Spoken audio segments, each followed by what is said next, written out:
अरे सिंह चने की पुड़िया थोड़ी ना है वो। तो फिर? वो तो गंजा हीरोइन का बिजनेस है, गंजा हीरोइन का। हीरोइन को गंजा करके बंगार में बेचने का? नहीं रे, गंजा।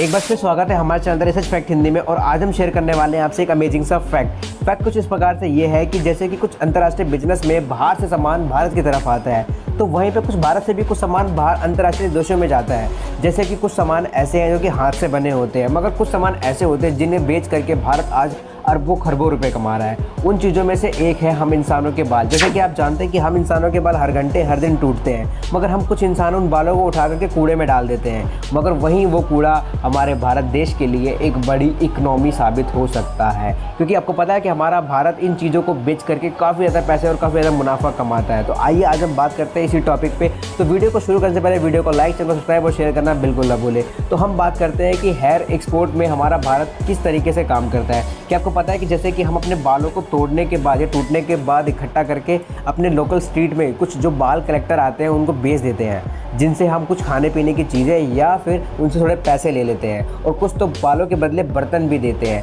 मगर क्या आपको पता है कि सबसे ज़्यादा बाल इकट्ठा होने का जो ज़रिया है वो है सैलून। हम लोग जाते हैं सैलून में, वहाँ पे बाल कटवाते हैं, उनमें से जो बाल इकट्ठे होते हैं वो सारे बाल इकट्ठे करके बिकते हैं, बाहर भारत से एक्सपोर्ट होते हैं। मगर वहीं पे इनसे ज़्यादा बाल इकट्ठे होने वाले धार्मिक स्थल हैं, जहाँ पे आपको पता होगा कि धार्मिक स्थल पे लोग जा करके मुंडन करवाते हैं, अपने बालों को कटवाते हैं।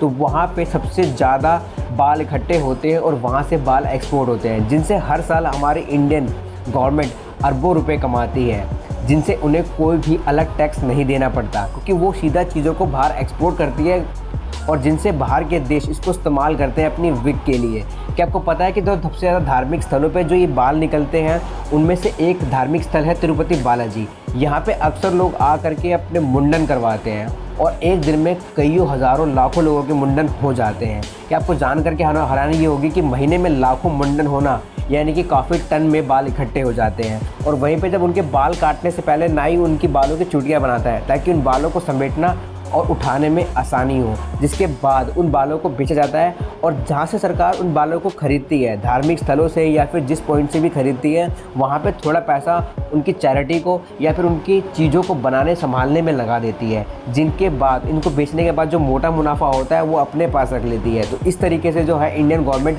हम इंसानों के बालों को सेल करके लाखों रुपए कमाते हैं। तो कुछ लोग गांव मोहल्ले के लोग भी ऐसा करते हैं जो कि बालों को इकट्ठा कर लेते हैं और अपने लोकल एरिया में बेचते हैं। जैसे कि मैंने आपको पहले बताया कि कुछ लोग बालों के बदले पैसे, बर्तन और खाने पीने की चीज़ें भी देते हैं, तो वहाँ से भी बाल बिकते हैं। और आपको जान के हैरानी होगी कि इन बालों को खरीदने वाला सबसे ज़्यादा देश हमारा अमेरिका है, अफ्रीका है, चाइना है, क्योंकि यहाँ पे इन लोगों के बालों में थोड़ी सी कमियां होती है, क्योंकि वहाँ के लोगों के जो बाल है बड़ी जल्दी उड़ जाते हैं और वहाँ के लोग विग बना करके इन्हें पहनते हैं, और एक विग वहाँ पे बहुत महंगी बिकती है। और जैसे कि आपको पता है कि एक बार बाल जाने के बाद बाल वापस नहीं आते हैं, तो लोग इन चीज़ों को विग के लिए इस्तेमाल करते हैं, और इन विग को बनाने के लिए हम इंडियन के बाल बहुत ज़्यादा इंपॉर्टेंट है। तो कैसे लगी आपको ये वीडियो को लाइक, चैनल को सब्सक्राइब और शेयर करना बिल्कुल ना भूलें। अगर ये वीडियो अच्छी लगी तो वीडियो को शेयर जरूर कर दें। Thank you for watching research fact Hindi. धन्यवाद।